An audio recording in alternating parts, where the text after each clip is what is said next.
For me, the greatest relevance of this task force is actually connecting the research educational community with the general public and the policy, because we have these wonderful meetings with, I think, 15,000 researchers here in San Francisco.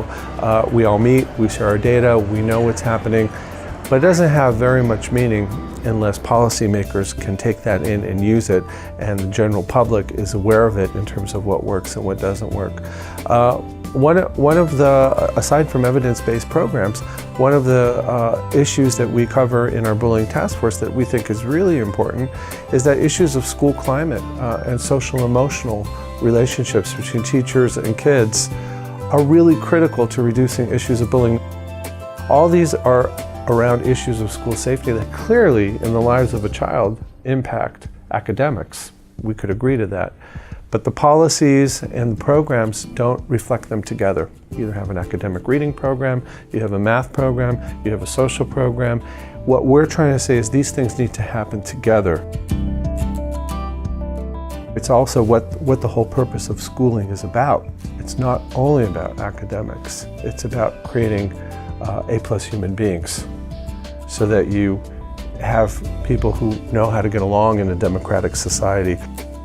In many of our schools, we have really strong evidence that kids don't feel safe, that the relationships between the kids and teachers, there are many schools where they do feel safe.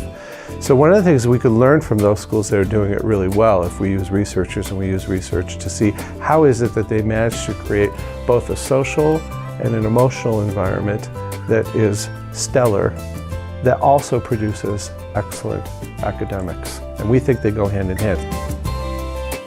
Our national policy doesn't necessarily reflect that.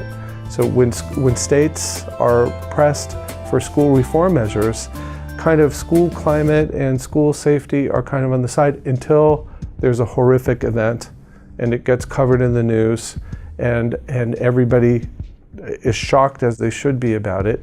But we're thinking maybe this needs to be moved into, again, what the purpose of schooling should be or could be for our nation, is the combination of the social and emotional with the climate as it relates to academic and as a citizen of our country.